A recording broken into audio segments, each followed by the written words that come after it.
So you broke your $130 million airplane. What are we gonna do about it? I'll tell you. How to repair damage to your airplane. First, we need to define damage, right?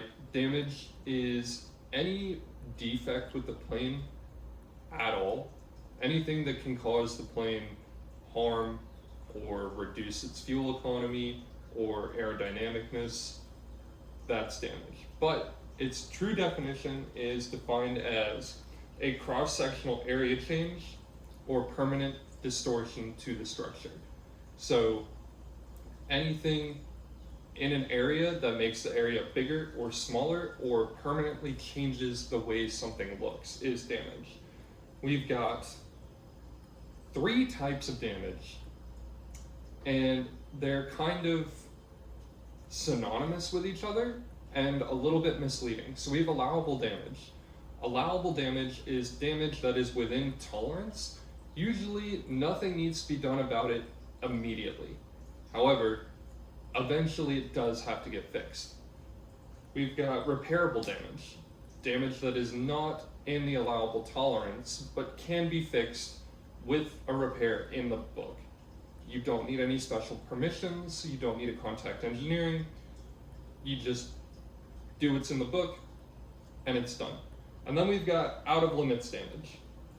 Repairable damage is also out of limits damage, but out of limits damage is something that is not repairable. When we're talking about a $130 million plane, nothing is not repairable. Everything can be fixed, you just have to get special permissions and contact engineering for an out of limits repair. We've got many different types of damage that can occur to the plane. We've got an abrasion. An abrasion is just a light scrape. Think of scraping your knee. You're gonna have a lot of small marks. Nothing's gonna be super, super deep, and it's very easy to fix. We've got corrosion. Corrosion can be major or minor. There's a lot of different types of corrosion. However, the main type of corrosion is gonna be something like filiform, and it's gonna look like white powder on the plane with a little bit of pitting. It can be major or minor. It's not fun to deal with. We've got cracks. Cracks are cracks. Nothing more I can say there. We've got a crease. A crease is almost like a fold in the plane's skin. You treat it the same way you treat a crack. We've got lightning strikes. Super cool. They're their own type of damage because they don't look like anything else that happens ever. We've got gouges. Gouges are very deep, aggressive scratches. They can be really, really intense. We've got holes. Holes are holes. There's no damage surrounding the hole, it's just a hole. We've got nicks. Nicks are really small, single or multiple scratches that are not abrasions. We've got punctures. Punctures are holes, but there's damage to the surrounding area caused from the action of making the hole. We've got scratches. They're scratches. And then we've got dents. So we've got a lot of typical repairs to go through when we have any sort of damage like this. The first thing you can do is documentation. While that's not technically a repair, it is a response to damage when it's within limits. Just document it, say, hey, this is here on the plane. We don't need to do anything about it now, but here in the future, it's gotta get fixed. You can blend. Blending is the action of taking material away from the metal with a high-speed abrasive, like a Scotch-Brite or a sanding disc. You've got stop drilling. Stop drilling is drilling a small hole at the end of a crack to prevent that crack from going any further. You can't do that in a pressurized area, but in a non-pressurized area, we do it all the time. We've got a patch. A patch might sound like something temporary, but it's basically a permanent thick metal band-aid that makes the whole area stronger. burnishing. Burnishing is taking a very smooth, heavy piece of metal and rubbing the damaged material back into its place. We've got a plug. Plug is what you do when you have a hole. You take a rivet and you just plug the hole. Now there's no more hole. And then we've got replacement.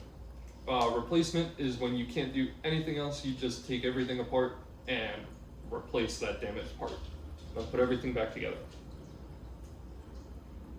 So now we're getting into the repair process. The first step is going to be identifying the damage. We're going to look at the damage and we're going to go through all of the damage definitions and decide what's there. A lot of them are kind of interchangeable and damage occurs together a lot of the time. So here we have an abrasion with some gouging in the middle. This is a lightning strike. It's a very atypical lightning strike because normally they strike on a fastener head, but this was right in the middle of a static port. Super cool. And then here's some corrosion.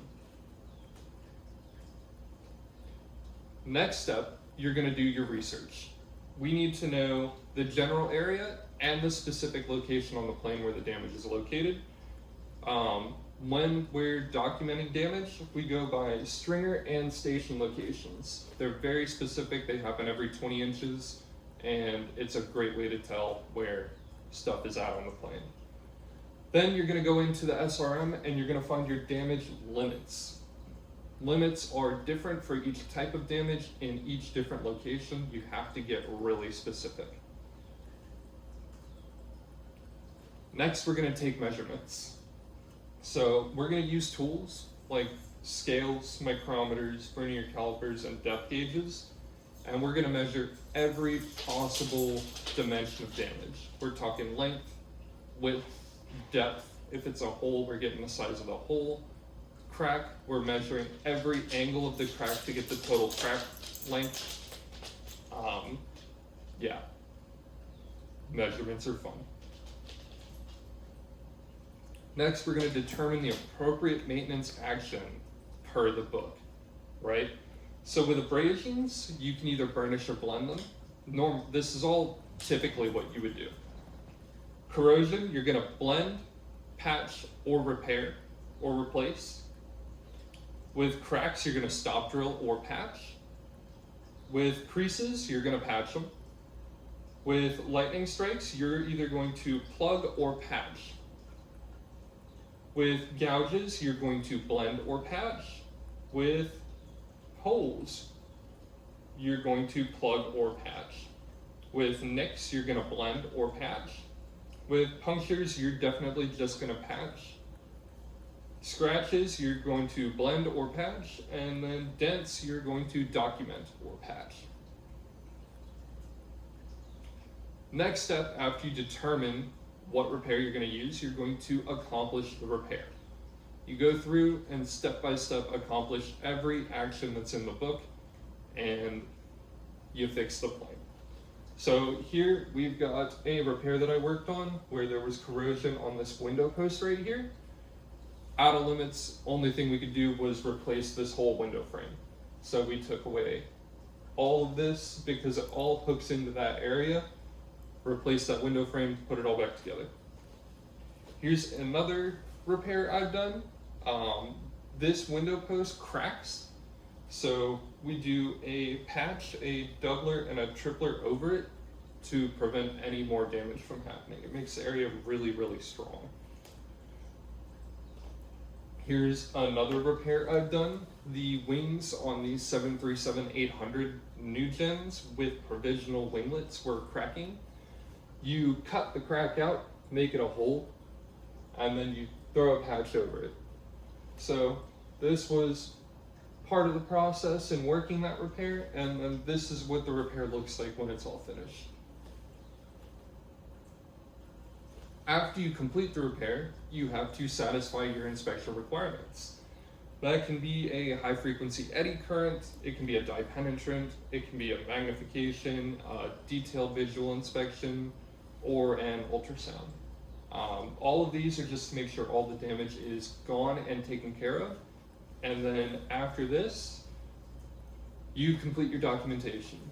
Every step of the repair has to be documented. Everything has to be in the logbook.